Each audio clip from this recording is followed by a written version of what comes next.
Hi, friend. Welcome to Holly's Highlights, a podcast designed to encourage, inspire, and equip you to intentionally live your life full of purpose. I'm your host, Holly Kirby, motivational speaker, leadership cultivator, marketing strategist, and personal cheerleader. Let's check out today's highlight. Today we are talking about reigniting our passion. Exec has recently listed these 7 industries as being the top for experiencing burnout: social workers, emergency responders, designers, business development and sales, those who are in retail, in the medicine fields, and in law. Reasonings included anything from too much travel, long hours, high stress, emotionally stressful, continuous changes, complex tasks, not feeling like they have enough me time with all this technology. The list goes on and on.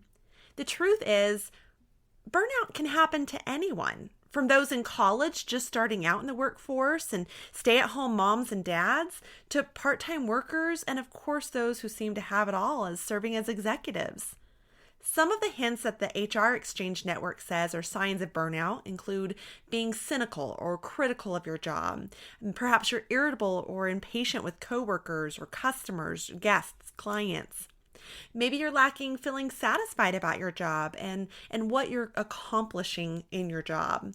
Or even struggling to find energy or excitement, even about what your task at hand is. Perhaps your sleep habits have even changed. In fact, Gallup reported that 45% of millennials have experienced burnout. That's 45%, almost half of millennials, those just entering the workforce or in their early years of it. When I first started in the industry, I developed burnout. About a few years into it, I received news I was Employee of the Year and received a trip to Disney World for me and my family. While there, I was able to get away from the day-to-day operations and basically lighten my load and just have a good time.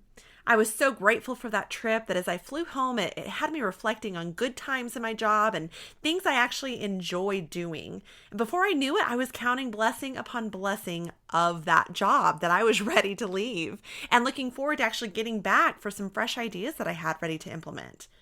Now, I realize not everyone is going to receive a trip to Disney World to reignite their passion, but perhaps you can relate with just that burnout. You've been doing what you've been doing for so long and you're tired, you're worn out, you're dry on ideas or lacking the energy or feeling like you don't have much left to offer, or perhaps otherwise known as this burnout. 6 tips we're going to cover today on how to reignite that passion, whether it be in your job, at home, serving in the community, or truly any aspect of life.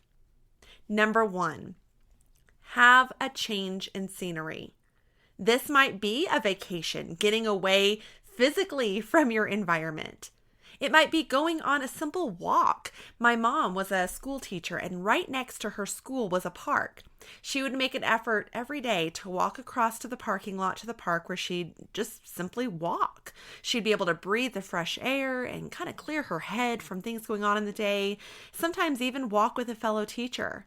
But just removing yourself for a simple walkabout can be a nice getaway, change of that scenery. I've spoke at company retreats where they take their groups to the mountains every year for a physical removal of their environment to get in a different place, to clear their head, breathe that fresh air.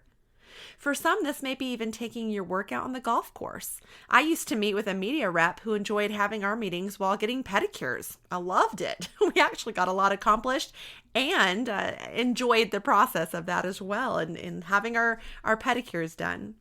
One of my favorite things to do is go work at little cafes. They're so inspiring to me, and my ideas just flow. So if I can take a day and literally pack up my laptop and anything else that I have, that maybe a book I'm needing to read or just my planner, I will just go and sit in a little cafe and I will get so much accomplished, whether it includes a meal or not, just sitting there and having a nice cherry Coke and perhaps a cookie.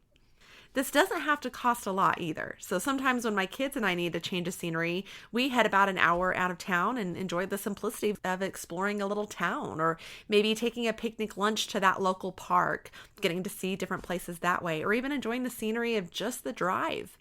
Wherever it is, just get away. Find your happy place, have a change of scenery from your day to day, give a little self-care, but have that change in scenery. Second one, find an outlet. This might be that you need to just go serve somewhere. Use your talents to help others.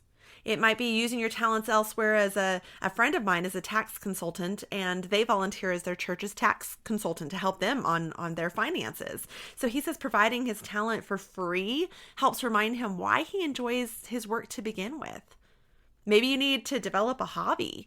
My brother enjoys cycling. He has a very high stress job, and he is constantly talking with other people, from clients to salespeople to business brand reps, whomever it might be. He just needs to be able to have an outlet where he can go physically work out, which is good for him, but he's able to be alone with his thoughts, alone to digress and look at different things, count his blessings, look through the perspectives of his day, but just to be alone. Or maybe that outlet for you is someone to talk with. Maybe you are alone a lot. Maybe you're single, or a single mom or dad, or your occupation has you working from home right now, or just alone, and you just need someone to talk with. This might be talking with just because you need someone, or it might even be someone that you need as an accountability partner, or even just someone to vent to. Third of all, reflect. Reflect upon your successes. Sometimes this can happen when we go to fill out a job resume or update our resume, and we tend to look at having to find the things that we have excelled at in life, whether that be awards or recognitions that you've received, or places that you've held, positions that you've held on boards, or whatever it might be. And you start thinking back to some of those successes, and you can just feel the emotion of the connection with people, of how it felt to have that achievement or receive that award.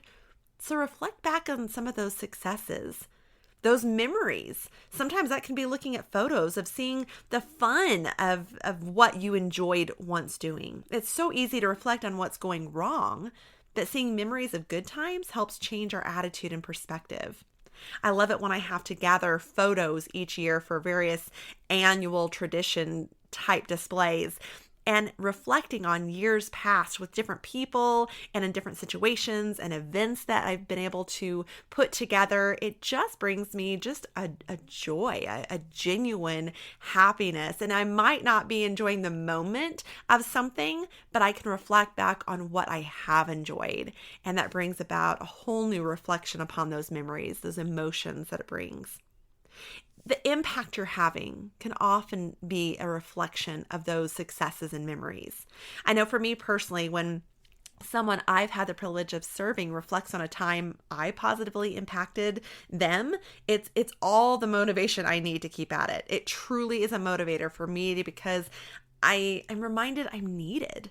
And for me, I need to know I have value. I need to know that I make a difference. That's part of what makes me me. That's important to me. So reflecting on the impact that you have. Number 4, count your blessings. Have a positive mindset. Again, it's so easy just in our human nature to get stuck on the negative and what's wrong or what we don't like. But try to turn that around to where we have a positive mindset. What do you enjoy doing?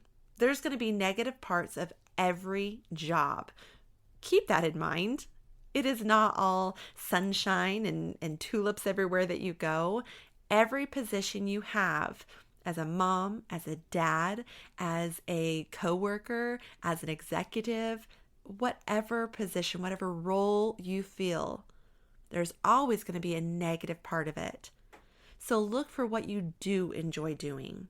This is where often a pro and con list come out when making decisions. So consider this your pro list. Go ahead and count your blessings and truly name them List them one by one. Number 5, grow. Sometimes we can become so stagnant, and not all positions encourage growth. Not all companies encourage growth. Maybe at home you feel unappreciated, or in the workplace you're already a leader, so others don't think to invest in you. You're always investing in others. Take time to grow. Where that often starts, though, is having a growth mindset. Be willing to learn. Be willing to accept that you might not know it all. Or even worse, ready for it? That you might not be the smartest person around the table. And you know what? That's okay.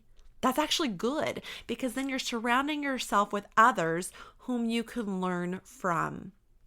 Have a growth mindset. With this, you might want to get a mentor, and it's never too late to get a mentor. No matter how many years you've been in the industry, or even how old you are and your kids are grown, it's never too late to get a mentor. My dad is a former pastor, and he has had even older pastors close to retiring contact him to be a mentor to him, or to them rather. Either because they've never had one, or they've discovered they needed that boost and encouragement to keep going. They just finally came to that realization that they needed someone to learn from. And by George, my dad is a fabulous one to learn from. But find someone whom you can relate with. The things that have gone through in your company, or perhaps in your life, or are going through. Find a mentor. Other ways to grow could involve reading a book, or listening to a podcast, or even scouting out competition. I used to do this in the industry I was in with the regional malls, where we would go and sometimes see what other people were doing, not to copycat them, but to just get ideas as to what you could do within your own organization. So maybe just scout out the competition. It could create some motivation for you in that creativity and in your thought process.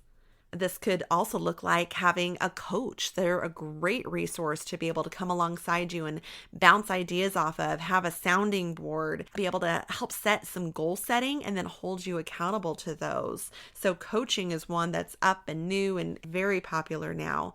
Again, just continue to grow. Number 6, perspective. Have a new hire mindset perspective. Perhaps relook at your company or your position or your department on how are your new people feeling as they come on the job? What do they experience? Or perhaps can you help revamp some ways of doing things for the newbies coming on? Change that mindset in your perspective of your job or perspective of your purpose. Maybe you're just feeling like you don't have a purpose anymore. Find out what that looks like now. Our purpose continues to change. Embrace it. And schedule. Look at your schedule and perhaps one day a week, scheduling out doing something that you really love doing. As I mentioned, I love going to work at little cafes. So these past months, I've taken one day a week to simply gather up all my things and set aside that afternoon to go work from a cafe. As I mentioned, I get so much done, but I really look forward to doing this. Lastly, sometimes our paths change. So as we covered those 6 perspectives or those 6 tips to be able to avoid the burnout, we've also got to come to the reality that sometimes our path just changes. Perhaps to reignite your passion is to have a change of scenery through a move. Find an outlet in a new job. Reflect on where you really want to be. Count your blessings for those opportunities that have been presented to you to go somewhere else. Grow in another industry, line of work, or whatever it might be. Maybe it's time to retire for you. But gain a new perspective. And perhaps it might be that it's gaining a new perspective with a different team. You know what? That's all okay too. Basically, this is reorganizing your life. Growing pains can be scary, but that's just it. They're painful because we're growing. Overall, as a recent article from Forbes suggests, the first step in managing burnout is to acknowledge that you're dealing with it. If not, you can end up in a full-blown mental health crisis.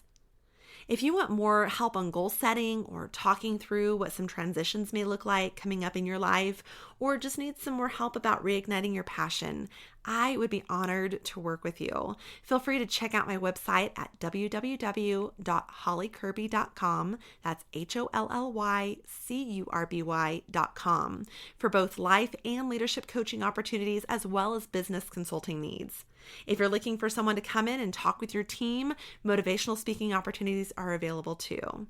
Please remember, though, that coaching is not professional mental health or medical care. If you do feel burned out to the point that it is interfering with your ability to function, please seek help from a professional counselor or a medical professional. Remember, it is perfectly normal to hit a slump in life, personally and professionally. The question is, where will you go from here? Just as an airline stewardess encouraged us to put on the oxygen mask on us first before attempting to help others, remember to stop and take care of you. And hopefully in the end, you will have found a way to reignite your passion and to press on, enjoying your journey. Thank you for joining me on this journey of life. I hope that today's highlight has been encouraging, inspiring, and equipping so you can go out and live your life full of purpose. I'd be honored if you'd take a moment to leave a review, or better yet, subscribe. We can also stay in touch by joining my email list at hollycurby.com. That's HOLLYCURBY.com. Until next time, make it a great day for a great day.